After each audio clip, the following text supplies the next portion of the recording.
Hello my dear students, कैसे हैं आप सभी लोग। I hope you all are doing great. मैं अंकिता, आपकी English educator, and welcome to my channel. बेटा, आज के इस वीडियो में हम बढ़ेंगे एक और कदम आगे और देखेंगे आपकी फ्लेमिंगो बुक की अगली पोएम, जिसका टाइटल है कीपिंग क्वाइट।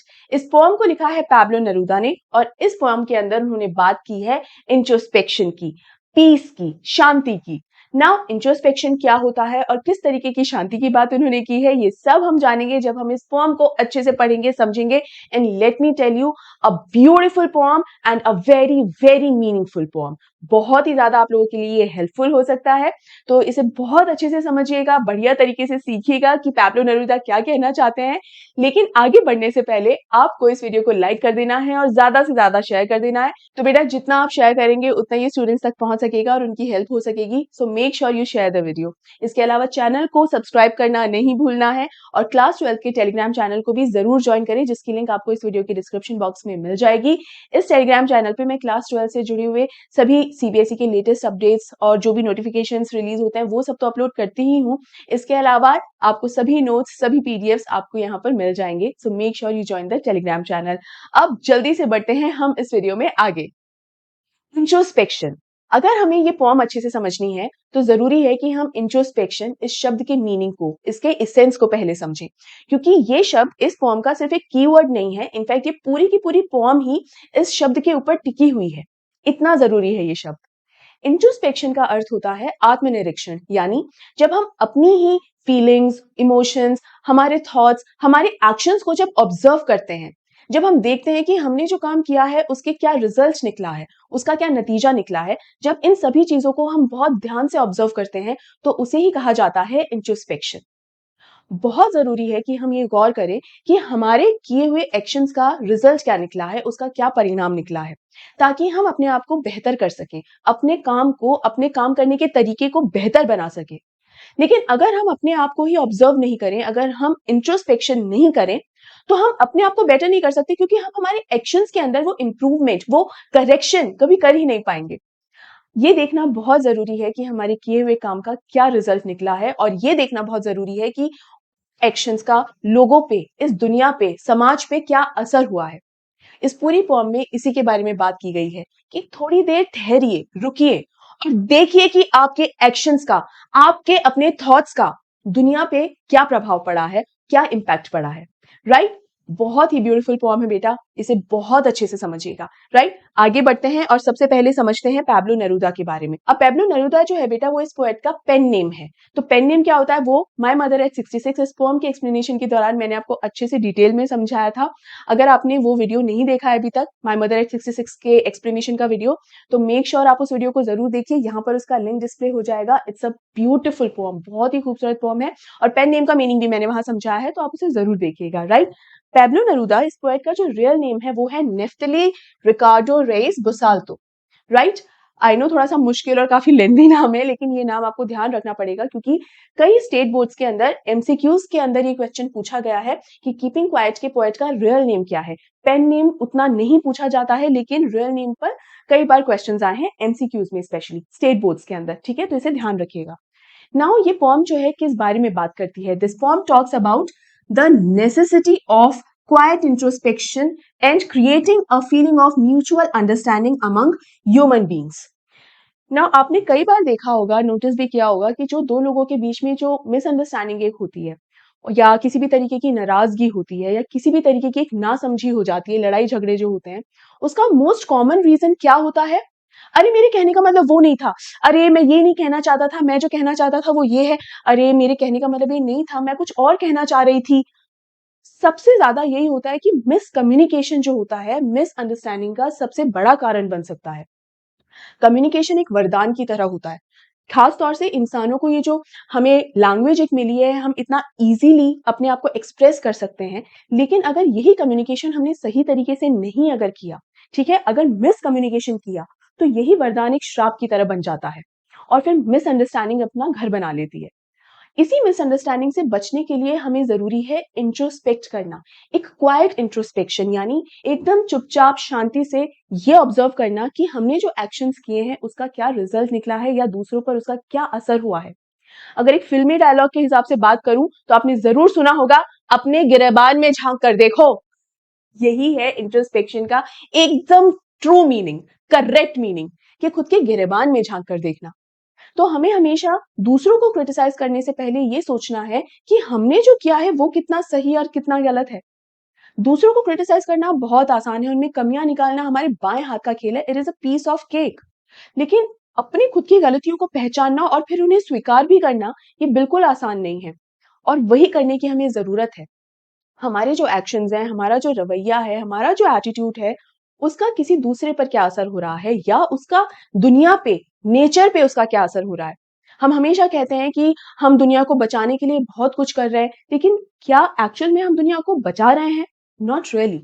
और इन्हीं सब मुद्दों के बारे में इस पॉम के अंदर बात की गई है। As I said, it is a beautiful poem, बहुत ही खूबसूरत पॉम है। इसे बहुत अच्छे से समझिएगा, और ये भी समझिएगा कि कई बार सिर्फ दूसरों को क्रिटिसाइज करने के चक्कर में हम ये भूल जाते हैं कि हम खुद कितनी गलतियां कर रहे हैं, या हमारा एटीट्यूड एक्चुअल में कितना डिस्ट्रक्टिव हो चुका है। राइट? चलिए इस फॉर्म का लाइन बाय लाइन एक्सप्लेनेशन अब देख लेते हैं। Now we will count to 12 and we will all keep still. ये पोएम बेसिकली एक अपील की तरह है, यानी हमारे पैब्लो नेरूदा जो है वो लोगों से अपील कर रहे हैं, रीडर्स जो हैं उन रीडर्स से अपील कर रहे हैं कि अपने आप को थोड़ी देर के लिए रोकिए और अपने आप को चुप कर कर क्या कीजिए, आप थोड़ी देर चुप हो जाइए और 12 तक गिनिए। Count till 12, 1 2 3 4 5। तो जब आपका दिमाग काउंट कर रहा होगा ना, तब तक तो आप खामोश रहेंगे, तब तक तो आपके अंदर थोड़ा सा ठहराव आएगा, वो पॉज आएगा। वो पॉज की आपको बहुत जरूरत है। तो ये जो 1 2 3 4, ये जो 12 नंबर है, it has a very strong meaning, it has a relevance. Why 12? क्योंकि 12 का ये एक बहुत ही ऑस्पिशियस नंबर भी माना जाता है। इसके अलावा अगर हम देखें तो साल में 12 महीने होते हैं, 12 मंथ्स। हमारे जो ज़ोडिएक साइंस होते हैं, या जो हमारी जो राशियां होती हैं, वो भी टोटल 12 होती हैं। ठीक है, तो इट कंप्लीट्स अ सर्कल। इसके अलावा अगर हम घड़ी की भी बात करें तो उसमें ऑफ कोर्स एक दिन में 24 घंटे होते हैं, यस। लेकिन अगर हम घड़ी की बात करें तो आपको ऐसी कोई घड़ी नहीं मिलेगी जिसके अंदर पूरे 24 नंबर लिखे होंगे उसमें 12 नंबर ही लिखे रहते हैं। तो it completes a circle. So this is the relevance of 12, कि 12 नंबर यहाँ लिया गया है, 1 2 15 या 100 ऐसे नंबर्स नहीं लिए गए। This is the relevance of 12, it completes a circle.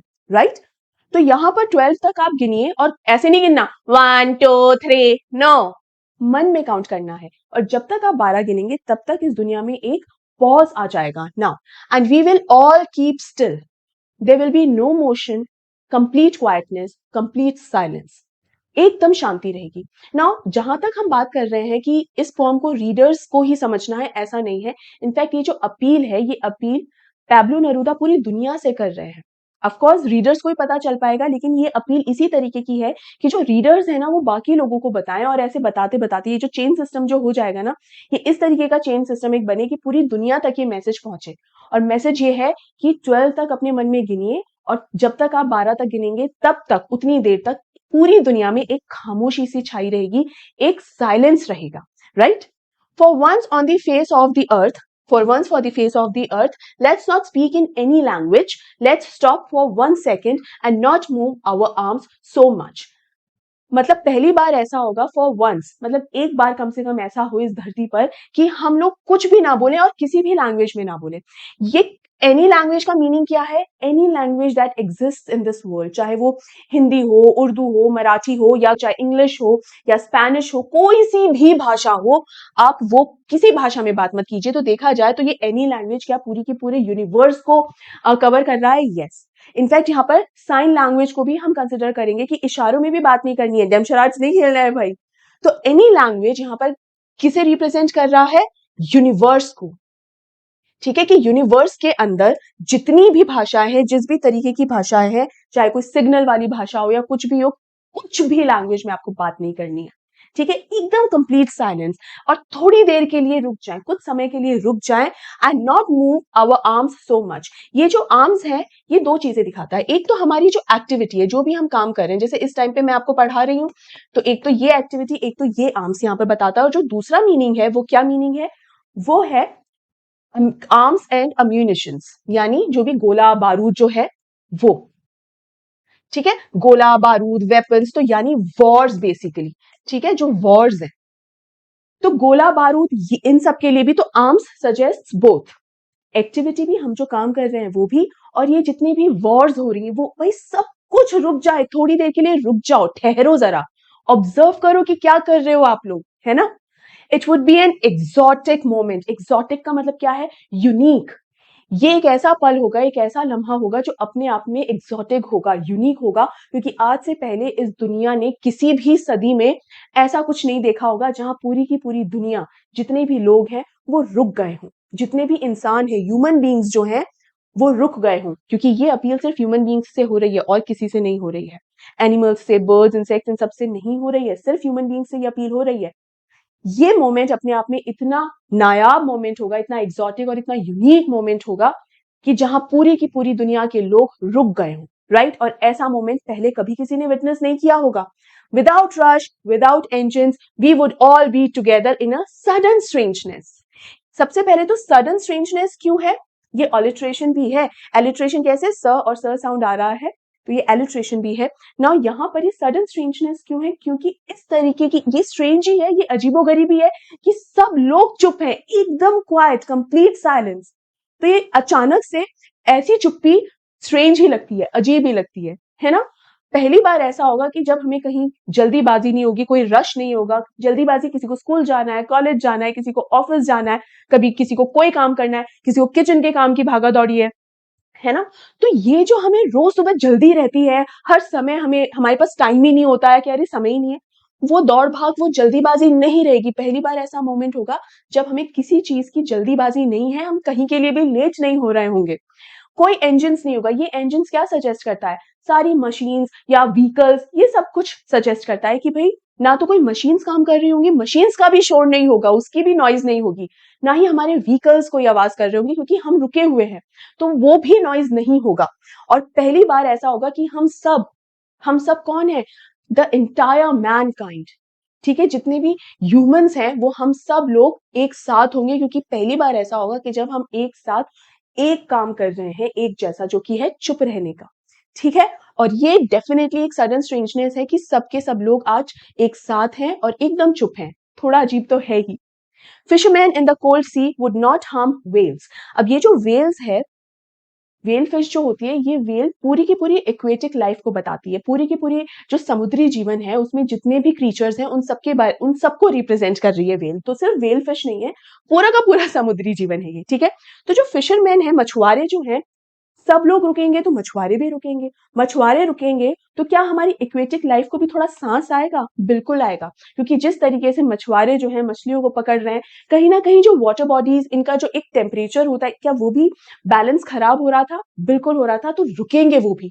तो फिशरमैन रुकेंगे, अगर मछुआरे रुकेंगे तो ये जो इक्वेटिक लाइफ है ना, उन्हें भी थोड़ा सा सांस आएगी, वो भी थोड़ा सा स्टेबल होंगे, राइट। तो अभी हम जिसकी बात कर रहे थे वो कहाँ की बात कर रहे थे? हम प्लैनेट की बात कर रहे थे, प्लैनेट एज ए धरती की बात कर रहे थे, ठीक है, धरती की। और अब हम वाटर बॉडीज की बात कर रहे हैं, ठीक है। तो ये होता है ना, जल, थल, वायु, मतलब water, earth and air, right, उसकी बात कर रहे थे। तो यहां पर अभी किसकी बात हो रही है? जल की बात, इक्वेटिक लाइफ की बात हो रही है। And the man gathering salt would look at his hurt hands. और वो लोग जो नमक इकट्ठा करते हैं, नमक भी कहाँ इकट्ठा हो रहा होता है? जो बीचेस हैं, मतलब बीच मतलब समुद्र किनारे जो होता है, तो समंदर किनारे जो सॉल्ट इकट्ठा कर रहे होते हैं जो लोग, तो सॉल्ट, जो रॉ सॉल्ट होता है ना एकदम, वो बहुत ही हार्श होता है। तो जो सॉल्ट गैदरर्स होते हैं ना, जो नमक इकट्ठा कर रहे होते हैं, और वो जो लोग होते हैं, उनके हाथ जो है कट जाते हैं, ठीक है, एकदम रॉ सॉल्ट होता है वो। और हाथ एकदम पत्थर जैसा, रॉक जैसा होता है, तो हाथों पे जख्म आ जाते हैं, वुंड्स आ जाते हैं। सब लोग जब रुक जाएंगे तो ये जो सॉल्ट गैदरर्स हैं वो भी थोड़े से रुकेंगे, और उन्हें थोड़ा समय मिलेगा अपने हाथों पर इन जख्मों को ट्रीट करने के लिए, क्योंकि वो बेचारे डेली वेजेस पर होते हैं, यानी दिहाड़ी पे होते हैं। एक दिन भी अगर वो काम करने के लिए नहीं गए तो पैसे उनके कटेंगे, है कि नहीं? क्या ये लोग अफोर्ड कर सकते हैं एक दिन की भी छुट्टी करना? नहीं कर सकते। उन्हें थोड़ी तो राहत मिलेगी, थोड़ा तो वो रुक पाएंगे, थोड़ा तो अपने वुंड्स को ट्रीट कर पाएंगे, अपने जख्मों पर मरहम लगा पाएंगे।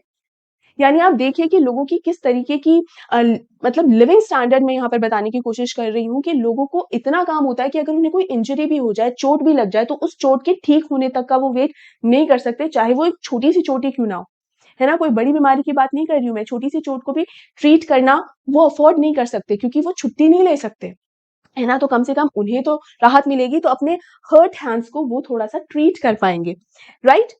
इसके बाद, those who prepare green Wars, Wars with gas, wars with fire, victory with no survivors would put on clean clothes and walk about with their brothers in the shade doing nothing.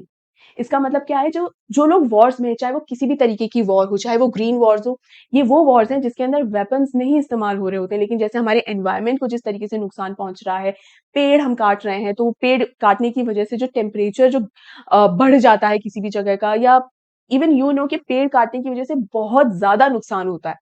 तो जो पेड़ काटे जा रहे हैं, that is green Wars, Wars with gas, Wars with fire, मतलब जिस भी तरीके की जितनी भी केमिकल वॉर्स ये जो चल रही हैं, देश आपस में जो लड़ रहे हैं, दुनिया आपस में जो लड़ रही है, क्यों लड़ रही है? वो वॉर्स थोड़ी देर के लिए रुक जाएंगी, क्योंकि उन वॉर्स को लड़ने वाले जो लोग हैं, चाहे फिर वो किसी फौज के लोग हो, चाहे फौजी हो, या फिर चाहे लीडर्स हो, चाहे पॉलिटिकल लीडर्स हो, जो वो वॉर्स करवा रहे हो, चाहे कोई भी हो, वो भी जब रुक जाएंगे तो ये वॉर्स भी रुक जाएगी।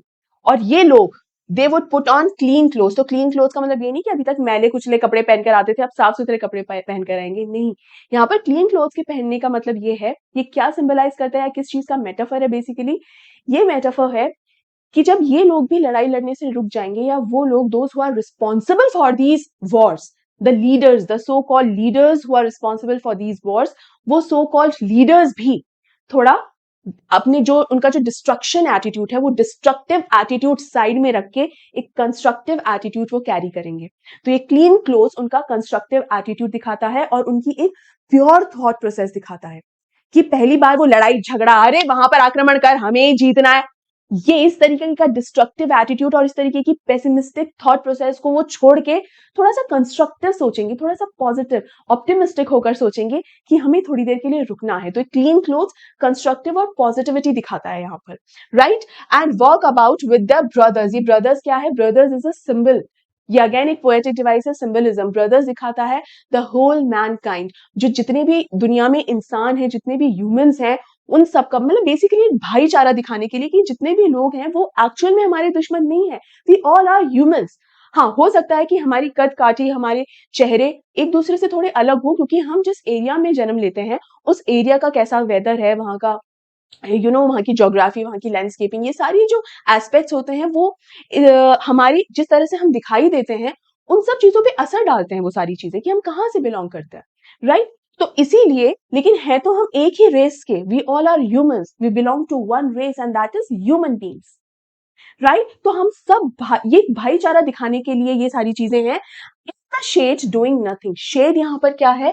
शेड मीन्स प्रोटेक्शन, प्रोटेक्शन या सेफ्टी। तो ये बताने की कोशिश करी है कि अगर दो लोग जो वॉर्स के अंदर शामिल भी हैं, जो दो लोग हैं जो वॉर्स करवा रहे हैं और एक दूसरे के कट्टर दुश्मन हैं, ये दोनों लोग भी जब रुक जाएंगे ना, तो इन दोनों लोगों को भी एक दूसरे से कोई खतरा नहीं है, क्योंकि इन्हें पता है कि जब तक हम 12 तक गिन रहे हैं और हम रुके हुए हैं, एक दूसरे से हमें कुछ खतरा नहीं है। और जब तक ये रुके हुए हैं, ये समय इन दोनों को सोचने का समय देगा कि हम दोनों अलग नहीं हैं, हम दोनों एक ही रेस से बिलोंग करते हैं, हम ह्यूमन बींग्स हैं दोनों के दोनों। तो हम में ब्रदरहुड है, so we have that common factor, और हम दोनों दुश्मन नहीं है। तो रुककर, पॉज देकर जब हम इंट्रोस्पेक्ट करते हैं और जब हमें सोचने का समय मिलता है, तो हमें ये एहसास होता है कि कोई हमारा दुश्मन नहीं है यहाँ, और ना हमें किसी का दुश्मन बनना है। हम में एक ब्रदरहुड है, और हमें उसी ब्रदरहुड को फॉलो करना चाहिए और उसे ही कंटिन्यू करना चाहिए, राइट, ताकि इस पूरी दुनिया में थोड़ा शांति रहे। वॉर से कभी भी आप, हो सकता है वो पर्टिकुलर जंग आप जीत जाओ, लेकिन आप क्या एक्चुअल में विक्टोरियस रहोगे? बिल्कुल भी नहीं, आप विक्टोरियस नहीं कहलाओगे। क्यों? क्योंकि जिस वॉर के अंदर कोई सर्वाइवर ही नहीं होगा, तो जीत का करोगे क्या? Victory with no survivors. अगर आपको युद्ध है, अगर उस युद्ध में आप जीत भी जाते हो, और अभी दुनिया में बहुत सारी वॉर्स चल रही हैं, कुछ वॉर तो ऐसी है जिसे कोविड के जस्ट बाद से, या कोविड के एक्चुअली उस दौरान में ही शुरू हो गई थी, इवन यू ऑल नो। तो पूरा का पूरा देश, वहां के जो लोग हैं वहां से माइग्रेट कर गए हैं, चले गए वहां से, पूरा का पूरा देश जो है बर्बाद हो गया है। अब वहां के पॉलिटिकल लीडर्स अगर मान लो जीत भी गए, जो कि पॉसिबल नहीं है, लेकिन अगर जीत भी गए, तो किस पर वो राज करेंगे? वो सिर्फ उनका, कहते हैं ना कि अपने ईगो को सेटिस्फाई करने वाली बस बात हो जाएगी कि देखो हम जीत गए। लेकिन क्या वो जीत वाकई में एक ऐसी जीत है जिसे आप सेलिब्रेट करेंगे, जिस पर आप खुश होंगे? Not really. क्योंकि किस चीज पर आप खुश होंगे? लोगों ने जितने सेक्रीफाइसेस दिए हैं, पूरे के पूरे परिवार उजड़ गए हैं, घर बार सब कुछ तबाह हो गया है। ऐसी जीत पर खुश कैसे हुआ जा सकता है जो इतनी ज्यादा तबाही, इतना ज्यादा डिस्ट्रक्शन लेकर आए, राइट तो ये जीत, ये विक्ट्री कोई विक्ट्री नहीं है, because a victory with no survivors can not be known as a victory, you can not call it a victory.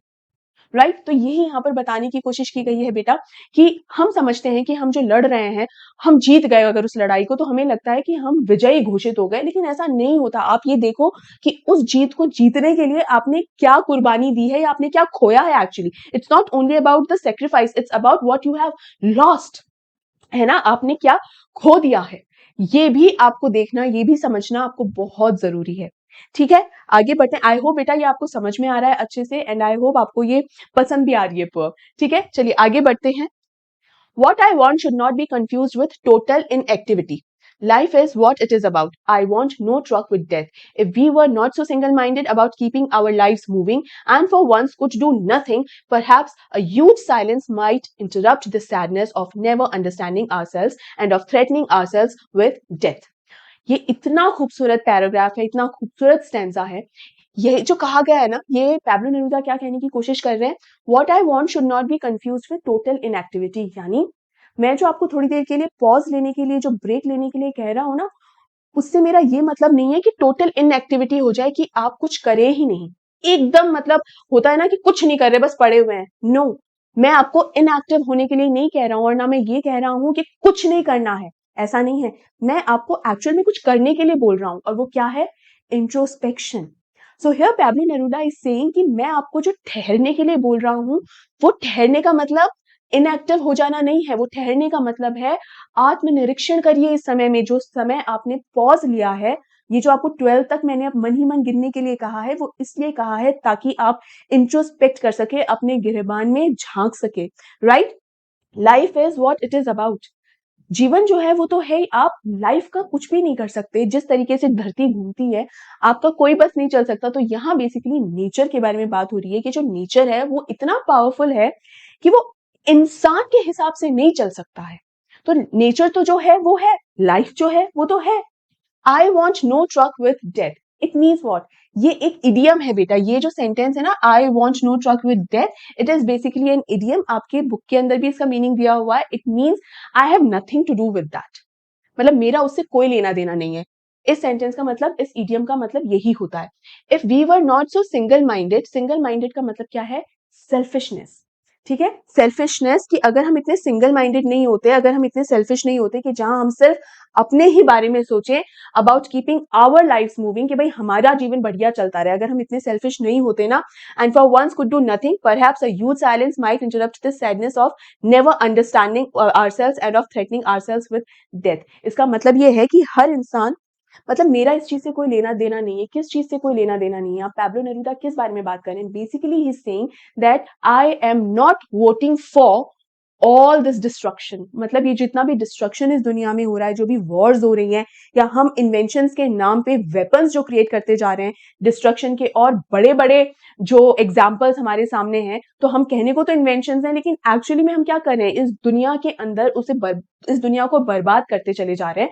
और इस डिस्ट्रक्शन से मेरा कोई लेना देना नहीं है, और मैं इसके लिए कभी भी इसको, ऐसे डिस्ट्रक्शन को कभी सपोर्ट नहीं करता। इस तरीके के टेक्नोलॉजिकल एडवांसमेंट्स को मैं कभी सपोर्ट नहीं करता जिसकी वजह से दुनिया के अंदर डिस्ट्रक्शन आए। राइट, एंड हम जो लोग हैं, हम बहुत ही सिंगल माइंडेड हैं, हम बहुत ही सेल्फिश हैं। क्यों है हम selfish? Why we are so selfish? क्योंकि हम सिर्फ हमारी लाइफ अच्छे से चलती रहे इसके बारे में ही सोचते हैं। हम ये नहीं सोचते कि हमारे एक्शंस का दूसरों पे, इस दुनिया पे, इस नेचर पे क्या असर पड़ा है, या बेसिकली क्या नेगेटिव असर पड़ा है, हम कभी नहीं सोचते।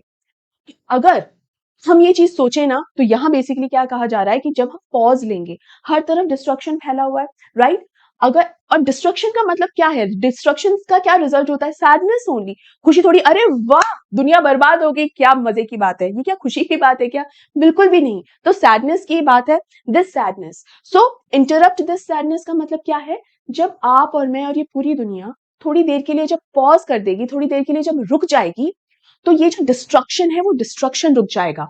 डिस्ट्रक्शन रुकेगा तो उस डिस्ट्रक्शन से होने वाला जो दुख है, जो सैडनेस है, वो सैडनेस भी रुक जाएगी। That means our silence will ultimately result in breaking that sadness, interrupting that sadness. कि दुनिया में जो एक मायूसी छाई हुई है, वो मायूसी को तोड़ने का, उस मायूसी को खत्म करने का एक तरीका है कि हम थोड़ी देर के लिए ठहर कर इंट्रोस्पेक्ट करें। अपने गिरेबान में झांक कर देखें कि हमने क्या किया है। बट क्या हम ऐसा करते हैं? हम ऐसा बिल्कुल नहीं करते, because we all are single minded, we all are selfish. हम बहुत सेल्फिश हैं, हम सभी के सभी लोग। हम सिर्फ हमारी लाइफ चलती रहे, सिर्फ हमारा ध्यान इस चीज पर रहता है, of never understanding ourselves and of threatening ourselves with death. कभी अपने आप को ही नहीं समझने की कोशिश करते। हमें ऐसा लगता है हम जीवन जी रहे हैं, हमने अपनी पसंद की चीजें कर ली, हमने इन्वेंशंस कर ली, डिस्कवरीज कर ली, ये कर लिया, वो कर लिया, and life is sorted. But actually हम खुद को समझने की कोशिश नहीं करते। हम एक्चुअल में नहीं देखते कि हमें क्या चीज पसंद है या क्या चीज एक्चुअल में हमें सुकून देगी। स्टेबिलिटी होना, जीवन में एक ठहराव आना बहुत जरूरी होता है, क्योंकि वो ठहराव आपको असली खुशी देता है, right? And of threatening ourselves with death. और हम सब किस चीज से डरते रहते हैं? डेथ से डरते रहते हैं, मृत्यु से डरते रहते हैं। Now death is something which is inevitable. Death is inevitable. मृत्यु, मौत एक ऐसी चीज है जो आएगी ही आएगी। आप चाहे कुछ भी कर लें, आप उसे रोक नहीं सकते, है ना? लेकिन फिर भी आप और मैं हमेशा डेथ से डरते रहेंगे। क्यों? क्यों डरना है हमें? वो तो आएगी ही आएगी। एकमात्र ऑनेस्ट चीज है कि कभी आपको धोखा नहीं देगी। डेथ तो आएगी ही आएगी। हाँ, कब आएगी वो हमें नहीं पता, लेकिन हम सब एक समय आएगा जब हम में से कोई भी नहीं रहेगा इस संसार में, है ना? तो यहाँ पर हमें डेथ से नहीं डरना चाहिए। हम जी रहे हैं तो हमें जिंदा रहना आना चाहिए। और जिंदा रहने का मतलब सिर्फ सांस लेना नहीं होता है। जिंदा रहने का मतलब होता है कि खुद भी जियो, दूसरे को भी जीने दो। अगर आप दूसरे को डिस्ट्रॉय कर रहे हो, चाहे वो इंसान हो या नेचर हो या कुछ भी हो, जो कुछ भी एग्जिस्ट करता है इस दुनिया में, अगर आप उसे जिंदा नहीं रहने दे रहे हो, जीने नहीं दे रहे हो, तो फिर वो जीना जीना नहीं है। यहाँ पर यही बताने की कोशिश की गई है। अपने आप को समझने की कोशिश करें। हम हमेशा कहते हैं ना, अपने ड्रीम्स को अचीव करें। बिल्कुल अपने ड्रीम्स को अचीव करें। Be a dreamer and work hard in to achieve those goals, of course, to fulfil those dreams. Yes, work hard. हम कभी कभी खुद को ही नहीं समझ पाते, और इसीलिए वो हमारे दुख का एक बहुत बड़ा कारण हो सकता है। तो ना, ऐसी बहुत छोटी बड़ी चीजें हैं जो हमें बहुत खुशियां देती हैं और हार्मलेस होती हैं। उन चीजों को करने से कभी भी किसी को कोई नुकसान नहीं होता, बट स्टिल हम वो चीजें नहीं करते। क्यों? क्योंकि हमें कई बार खुद को ही ये एहसास नहीं होता कि वो हमें पसंद है ना? कई बार जब हम अकेले बैठते हैं, हम जब एकदम शांत होते हैं, ना हम म्यूजिक सुन रहे हैं, ना हम ऑनलाइन चैनल्स पे कुछ देख रहे हैं, हम कुछ भी जब नहीं कर रहे हैं, एकदम होते हैं ना, एकदम वेल्ले, और जब हम अपने बारे में सोचते हैं, तब हमें बहुत सारे आइडियाज ऐसे क्लिक करते हैं, जब हमें एहसास होता है कि हमें ये चीज भी करना पसंद है, शायद हमें वो चीज भी करना पसंद हो सकता है। तो अपने आप से भी एक मुलाकात कीजिए, अपने आप को भी समझने की कोशिश कीजिए कि आपको क्या पसंद है। जो लेटेस्ट ट्रेंड्स चल रहे हैं, बस हमेशा उन्हें फॉलो हमें करना है, तो इसका मतलब आपके दिमाग की उपज क्या है? ये आपके दिमाग की उपज नहीं है। ये तो एक ट्रेंड आपने देखा कहीं और वो बस आपने फॉलो करना शुरू कर दिया क्योंकि आपको लगता है वो आपको पसंद आया, पर ऐसा नहीं है। खुद से भी सोचिए, खुद को एक विचार खुद का भी होना चाहिए कि आपका अगर अपना खुद का ट्रेंड हो जो अलग हो, तो वो कैसा हो। तो एक मुलाकात खुद से करना भी बहुत जरूरी है। तो ये जो इंट्रोस्पेक्शन है, वो आपको इतना टाइम देगा कि आप एक मुलाकात खुद से कर सकें। आप अपनी खुद की इच्छाएं, आप अपने खुद के रियल फीलिंग्स को, रियल सेल्फ को समझ सकें, right? Perhaps the earth can teach us as when everything seems dead and later proves to be alive. Pablo Neruda हमें अर्थ से कुछ सीखने के लिए कह रहे हैं। और क्या सीखने के लिए कह रहे हैं? बोल रहे हैं कि जो नेचर है ना, बेसिकली नेचर को जब हम देखें तो नेचर हमें डेड लगेगा। Why dead? इसलिए नहीं कि वो दिखने में लाइवली नहीं है, नो। आप फ्लावर्स को देखिए, नदियों को, झीलों को, वाटरफॉल्स को, इनको देखिए, वो कितने लाइवली लगते हैं। उनके लिए नहीं कह रहे। ये एक प्रोसेस के बारे में बात कर रहे हैं कि मान लीजिए हमने एक बीज बोया है, वो बीज क्या कल या परसों या 3-4 दिन बाद ही क्या वो पेड़ बन जाता है? नहीं। It takes years to become a fully grown tree. ठीक है ना? बहुत समय लगता है। तो हमें जब हम उस बीज को उस समय अगर देखें तो बीज हमको एकदम दाने जैसा एकदम डेड लगेगा, लेकिन कुछ सालों बाद जब हम देखेंगे तो हमें पता चलेगा कि वो पूरा का पूरा पेड़ बन चुका है और फ्रूट्स भी दे रहा है, राइट? तो ये जो प्रोसेस है वो इतनी ज्यादा स्लो प्रोसेस होती है कि वो विजिबली हमको नहीं दिखाई देती है, एकदम कि विजिबली क्लियर नहीं है कि हाँ भाई अब ये इतना बड़ा हो गया, इतना बड़ा हो गया, इतना बड़ा हो गया पेड़। ये नहीं हमें समझ में आता है। ऐसा थोड़ी कि पेड़ 2-3 रातों में चुटकियां बजा के और एकदम बढ़ गया, नहीं। वो बहुत स्लो प्रोसेस होती है, लेकिन लगातार होती है, कंसिस्टेंट होती है। और यही हमें सीखने के लिए कह रहे हैं पैब्लो नरूदा कि हमें जो चीज कई बार डेड लगती है ना, वो एक्चुअल में डेड नहीं होती है। It is very much alive, it is very much there, वो अभी भी है, जिंदा है, लेकिन सिंस बहुत स्लो प्रोसेस है तो हमें लगता है कि डेड है। और ये बात हमें सीखनी चाहिए अर्थ से, इस धरती से, क्योंकि ये धरती भी हमें क्या लगती है, डेड लगती है, लेकिन धरती डेड नहीं है, बल्कि धरती क्या है, वो एक लिविंग ऑर्गेनिज्म की तरह है। एलिंग प्लैनेट चैप्टर में मैंने आपको ये पढ़ाया था, ऑल्दो वो चैप्टर सिलेबस से हट गया, लेकिन जब तक मैं पढ़ा चुकी थी, जब वो हटा मैं पढ़ा चुकी थी। तो एलिंग प्लैनेट में हमने देखा कि अर्थ को तो एक लिविंग ऑर्गेनिज्म की तरह ट्रीट किया गया है, तो धरती जो है वो नॉन लिविंग नहीं कह सकते हो आपकी, earth is non living, it is very much alive, right. लेकिन वो इतना स्लो प्रोसेस है कि वो हमें क्लियरली विजिबल नहीं होता है, हमें साफ साफ दिखाई नहीं दे रहा होता है कि अगर कोई एक्शन हो रहा है तो, लेकिन वो एक्शन इतना स्लो होता है लेकिन कंसिस्टेंट होता है और हमें कुछ सालों बाद समझ में आता है। यहाँ ये बात कहने का मतलब सिर्फ इतना सा है बेटा कि हमें लगता है कि हम अगर कोई काम नहीं करेंगे ना, नहीं नहीं ये काम करना तो बहुत जरूरी है, अगर हमने ये नहीं किया तो धरती पूरी रुक जाएगी, नहीं रुकेगी। काम हमेशा अपनी गति से होता रहता है। तो बेसिकली ये काम कोई ऑफिस का काम नहीं है, ये काम बेसिकली क्या है, नेचर अगेन। कि हम जो कहते हैं ना कि नेचर जो है, हम नेचर को बचाएंगे, नहीं, आप बस नेचर को डिस्ट्रॉय करना छोड़ दीजिए, नेचर अपने आप को हील कर लेगी, नेचर अपने आप खुद को बचा लेगी, क्योंकि उसमें ये पावर होती है। तो हमारा काम, अगर हम ये सोच रहे हैं ना हम दुनिया को बचाएंगे, हम इस धरती को बचाएंगे, इस प्रकृति को बचाएंगे, तो ह्यूमन बींग्स में इतनी पावर है ही नहीं कि वो बचा सके। उसका काम सिर्फ इतना है कि डिस्ट्रॉय करने से, डिस्ट्रक्शन से रुक जाए, दैट्स इट, धरती अपने आप को बचा लेगी। हमें लगता है कि धरती को हमारी जरूरत है, बट नॉट रियली, हमें धरती की जरूरत है, एक्चुअल में नेचर की जरूरत है, right. Now I will count up to 12 and you keep quiet and I will go. और यहाँ क्या कह रहे हैं Pablo Neruda, he is saying कि अब आप लोग 12 तक गिनिए और मैं अब जा रहा हूं।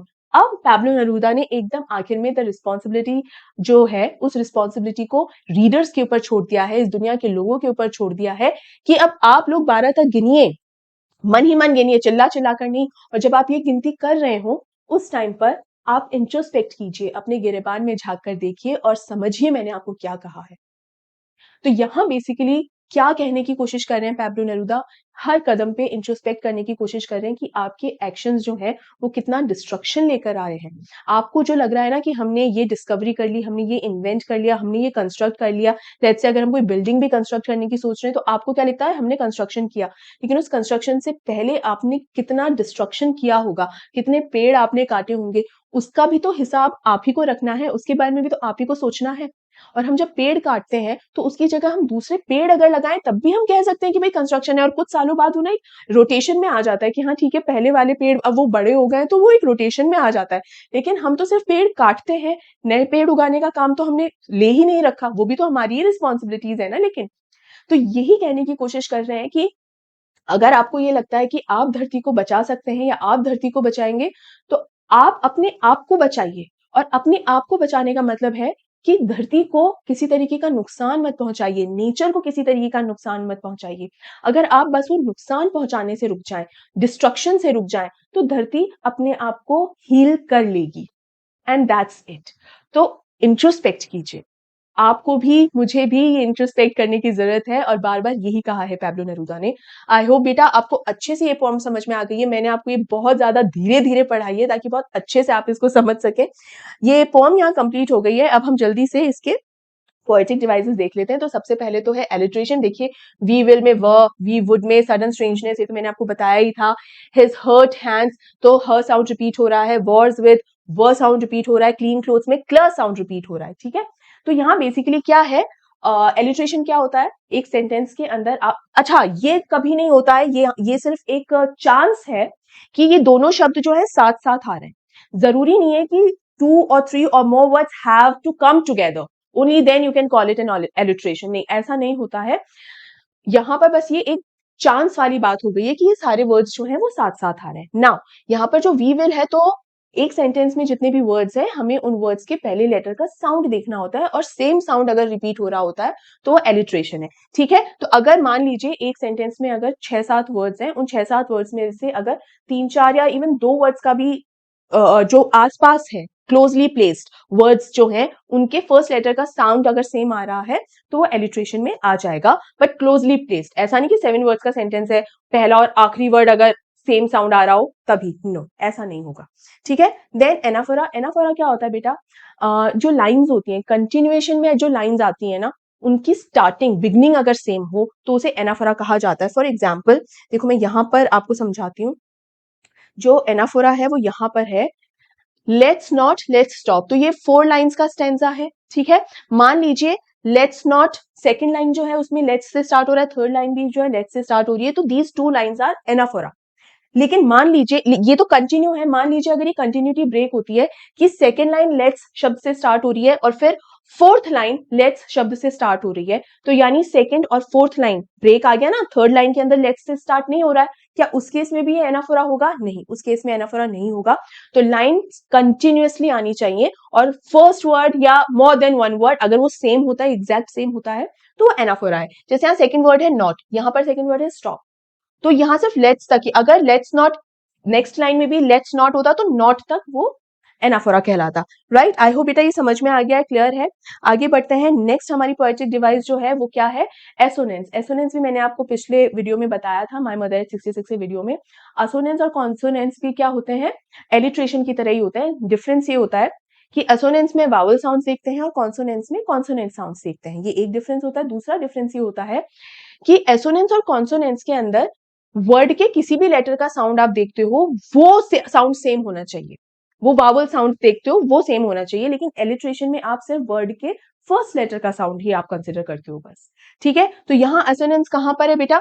Victory with no survivors would put on clean clothes and walk about with their brothers, तो ओ साउंड रिपीट हो रहा है, with no survivors would put on clean clothes and walk about with their brothers, तो यहाँ पर ये जो ओ साउंड रिपीट हो रहा है और देखिए वावल साउंड है और किसी भी लेटर का है, देखो यहाँ पे सेकंड लेटर का, ये भी सेकंड, ये फर्स्ट यहाँ आ रहा है, ये भी बीच में कहीं पर है, राइट। तो ओ साउंड रिपीट हो रहा है और किसी भी लेटर का है और सेम साउंड रिपीट हो रहा है, सो इट इज असोनेंस। इंजैममेंट क्या होता है? इंजैममेंट बेसिकली होता है कि बिना किसी पंक्चुएशन के जो सेंटेंस है वो एक लाइन से शुरू होके नेक्स्ट लाइन तक अगर पहुंच जाए without any punctuation mark, that is enjambment. तो and for once could perhaps a huge silence of threatening ourselves with death, यहाँ पर ही देखिए एंड फॉर वंस, ये सेकंड स्टैंजा जो है ना हमारा, उसके अंदर है ये, देखिए फॉर वंस से लेकर और लैंग्वेज तक बिना किसी पंक्चुएशन मार्क के ये सेंटेंस आ रहा है, बिना किसी पंक्चुएशन मार्क के, ठीक है। ये लेट्स जो है इसको हम पंक्चुएशन मार्क नहीं कंसिडर करेंगे, ये लेट अस हो सकता है, लेट अस नॉट स्पीक, तो वो तो शॉर्ट फॉर्म हमने कर दिया, बट ऐसा हम इसको पंक्चुएशन मार्क नहीं कंसिडर करेंगे। तो फॉर से लेकर लैंग्वेज तक बिना किसी पंक्चुएशन मार्क के ये सेंटेंस एक लाइन को क्रॉस करके नेक्स्ट लाइन में आ गया है, वही इंजैममेंट कहलाता है। तो इंजैममेंट ऐसा नहीं सिर्फ यही है कि इंजैममेंट है, और भी बहुत सारे इंजैममेंट्स हो सकते हैं, आप ढूंढिए और मुझे कमेंट करके बताइएगा कि कौन कौन से वो हैं, ठीक है। इंजैममेंट के बाद रेपिटेशन, वॉर, वॉर वर्ड बहुत बार रिपीट हुआ है इस चैप्टर में, जैसे ग्रीन वॉर्स, फायर वॉर्स, और ये वॉर्स मतलब बहुत बार रिपीट हुआ है, तो ये क्या है? एक रेपिटेशन हो गया। मेटाफर, मेटाफर क्या होता है बेटा? डायरेक्ट कंपैरिजन होता है, it's not indirect, metaphor is the direct comparison, ठीक है। और डायरेक्ट कंपैरिजन कहाँ है? क्लीन क्लोथ्स, क्लीन क्लोथ्स मतलब क्या सजेस्ट कर रहा है, क्या बता रहा है? Discard their evil ways and adopt positive ways. तो यहाँ मैंने आपको बताया भी था कि जो क्लीन क्लोथ्स हैं वो सिर्फ साफ सुथरे कपड़े नहीं है, उनका जो पॉजिटिव एटीट्यूड है वो कैरी कर रहे हैं, उनके जो इविल थॉट्स के लिए मैंने क्या बोला था? डिस्ट्रक्टिव एटीट्यूड जो है, ठीक है। तो बेसिकली अपना डिस्ट्रक्टिव एटीट्यूड, इविल थॉट्स छोड़ के now they are caring, they are holding their positive attitude, optimism, तो वो है क्लीन क्लोथ्स का मतलब, ठीक है। उसके बाद शेड का मतलब भी मैंने बताया था, जो कि क्या है? प्रोटेक्शन, पीसफुल कोएग्जिस्टेंस या प्रोटेक्शन या सेफ्टी, कि भाई एक साथ शांतिप्रिय तरीके से रह रहे हैं, कि भाई एक इंसान को दूसरे इंसान से कोई खतरा ना हो, तो इन द पीसफुल कोएग्जिस्टेंस, या मैं यहाँ पर लिख भी देती हूँ प्रोटेक्शन या सेफ्टी, ठीक है, अंडरस्टूड। आगे बढ़ते हैं। देन सिंबलिज्म, ये मैंने आपको बताया ही था। एक तो keeping quiet symbolizes self introspection, ये तो थ्रू आउट पूरी पोएम चला ही है। 12 क्या रिप्रेजेंट करता है? दैट कंप्लीटनेस, कंप्लीटनेस कौन सी? मैंने आपको बताया था 12 मंथ्स है, घड़ी के जो 12 आवर्स होते हैं वो है, उसके अलावा हमारी जो 12 जोडिएक साइंस होते हैं वो है। Earth is symbolising what? Revival, मतलब अर्थ के अंदर एक सेल्फ हीलिंग पावर जो होती है, दैट इज व्हाट, कि किस तरीके से अर्थ जो है अपने आप को फिर से जन्म दे सकती है। तो अगर हमें लगता है कि हम अर्थ को बचा सकते हैं, no, earth doesn't need us, it is us who need earth, ठीक है। चलो, पर्सोनिफिकेशन, अच्छा सिंबलिज्म में एक वो भी आएगा बेटा, जो ब्रदर्स लिखा हुआ है ना, ब्रदर्स किसे सिंबलाइज कर रहा है? पूरे के पूरे मैनकाइंड को, है ना, तो ये भी सिंबल में ही आएगा, राइट। नाउ पर्सोनिफिकेशन, यहाँ पर अर्थ को, जो सेकंड लास्ट पैराग्राफ है, अर्थ कैन टीच अस, तो अर्थ कैन टीच अस का मतलब ऐसा है एज इफ कोई ह्यूमन बीइंग हमको कुछ सिखा रहा हो, पढ़ा रहा हो, ठीक है, जैसे कोई टीचर हो, है ना। तो यहाँ पर अर्थ को एक पर्सन की तरह, ह्यूमन की तरह ट्रीट किया गया है, so that's why it is personification. Then comes again enjambment. अच्छा, इंजैममेंट में और एग्जांपल्स यहाँ लिखे हुए हैं और कुछ नहीं है, ठीक है। तो यहाँ पर बेटा हमारा जो पूरा का पूरा जो एक एक्सप्लेनेशन है इस फॉर्म का, वो कंप्लीट होता है, एंड आई होप आपको अच्छे से समझ में आ गया होगा एक्सप्लेनेशन भी और इसकी पोएटिक डिवाइसेस भी। कहीं पर कोई भी डाउट अगर आपको है, make sure you ask. I always say कि अपने डाउट्स बिल्कुल पूछिए। और शुरू शुरू में स्टूडेंट्स काफी हेजिटेट करते थे कि हमारे डाउट्स को पता नहीं मैम पढ़ेंगी भी या नहीं कमेंट्स को, लेकिन ट्रस्ट मी, मुझे आपके कमेंट्स का बहुत बेसब्री से इंतजार रहता है, और अब तो जो फ्रीक्वेंसी वो इतनी ज्यादा हो गई है, बट हाँ, मैं थोड़ा थक भी जाती हूँ, कई बार टाइम भी लग जाता है मुझे रिस्पॉन्ड करने में। बट कभी आप ये मत सोचिएगा कि अगर फ्रीक्वेंसी बढ़ गई है तो मैं वो काम करना छोड़ दूंगी या आपको रिस्पॉन्ड करना छोड़ दूंगी, ऐसा बिल्कुल नहीं होगा। हो सकता है 1-2 दिन का समय थोड़ा ज्यादा लग जाए, but let me tell you, मैं अपने स्टूडेंट के हर एक डाउट को क्लियर करती ही हूँ, और हमेशा आपके हर क्वेश्चन को आंसर करती हूँ। तो प्लीज आप अपने डाउट्स पूछना मत भूलिएगा, मत छोड़िए अपने डाउट्स पूछना, एंड कीप कमेंटिंग। ये वीडियो आपको कैसा लगा, ये फॉर्म आपको कैसी लगी, एक्सप्लेनेशन आपको कैसा लगा, ये मुझे जरूर बताइएगा। आप जानते हैं आपके कमेंट्स मेरे लिए बहुत ज्यादा मायने रखते हैं, तो कीप कमेंटिंग, राइट। इसके अलावा बेटा यहाँ पर इस वीडियो को अब एंड करते हैं। इस चैनल को सब्सक्राइब जरूर कीजिए, इस वीडियो को लाइक कीजिए और ज्यादा से ज्यादा शेयर कीजिए, ताकि मैक्सिमम स्टूडेंट्स तक पहुंच सके। और जितना आप शेयर करेंगे ना, उतना ज्यादातर स्टूडेंट्स जो है इस वीडियो को देख पाएंगे। So make sure you share, और टेलीग्राम लिंक उसे ज्वाइन करना मत भूलिएगा बेटा। पीडीएफ और नोट्स वहां पर आपको मिल जाएंगे, और इस वीडियो के डिस्क्रिप्शन बॉक्स में टेलीग्राम चैनल का जो लिंक है वो भी आपको मिल जाएगा, right. So make sure you join that. इसके अलावा अपना ढेर सारा ध्यान रखिए, हम मिलते हैं अगले वीडियो में, तब तक के लिए take care and good bye.